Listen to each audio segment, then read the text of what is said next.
Yeah, it's a pretty hellacious looking day out there. I just got back from my run not too long ago. I got absolutely, completely and utterly soaked.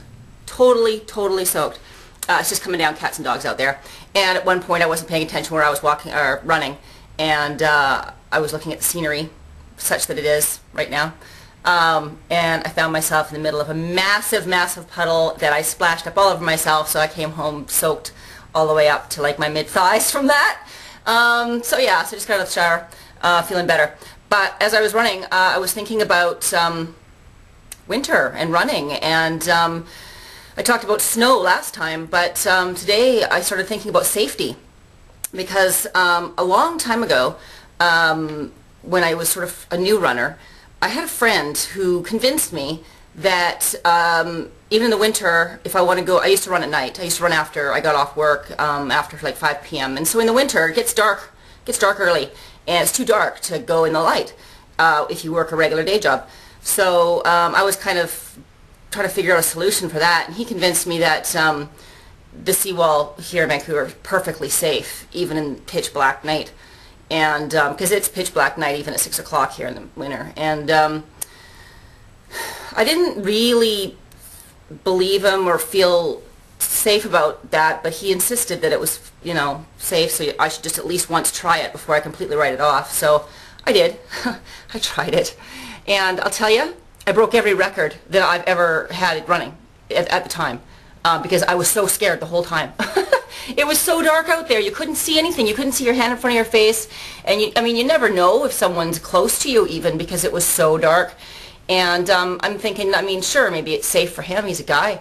I didn't feel safe at all. And but it was kind of interesting and peaceful, and it did make me run fast. So I went a few more times, and I took a personal alarm with me, and I took pepper spray with me just in case. But one day when I was all the way out at the far end, I turned the personal alarm on.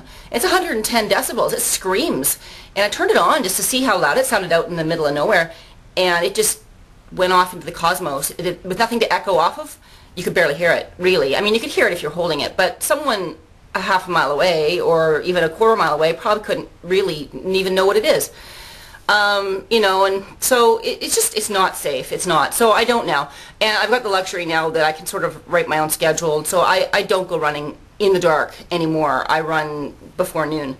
And so I'm pretty safe. So I started thinking about, you know, you guys, well, what do you do when the only time in your schedule that will allow you to go out and get some cardio, and you're like me, don't want to go in the gym and grind away on some old treadmill, you know, what do you do? I mean, for me, if I was now forced to run in the evening, I probably would do stairwells a whole lot more, because then I can stay in my building and I'm safe. But I mean, there's several things you can do.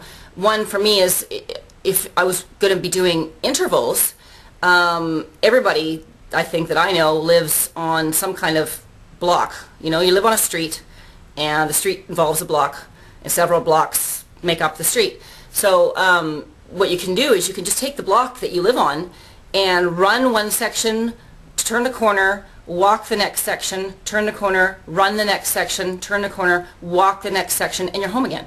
So you never really leave your place. You're never further than a block away from your own home. But you can I mean, you can do that easily for 20 to 40 minutes. Just keep running and walking, running and walking. And you know, when you're in your run interval, give it hard, and get a good work interval in. And if your block is shorter on one side than it is on the other, then pick the short side for the walk, because you don't, I mean, it'll take you long enough to walk that shorter block, part of the block, to recover, and then you can get a good interval in on the longer part of the block. I mean, depending on your fitness level too, right? So that's one trick. And if you happen to be lucky enough to live on a hill, pardon me, if you happen to be lucky enough to live on a hill, then just don't even bother turning any blocks or turning any corners. Just run up the hill and walk down the hill, and run up the hill and walk down the hill, and just do that. You know, I mean, you're never more than a half a block from your house that way. So, you know, you can keep yourself safe. Another thing that I've tried in the past as well is that I've joined some running groups. There's lots of running groups in this town.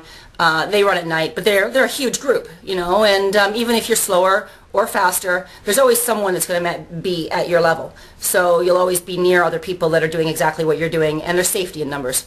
So, you know, so don't be silly like me and take bad advice and go off and test a theory, because there have been some attacks in the park here where I live in the past. It doesn't happen very often, but it's happened.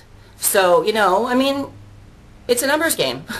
It could have been me that happened to, but luckily it wasn't.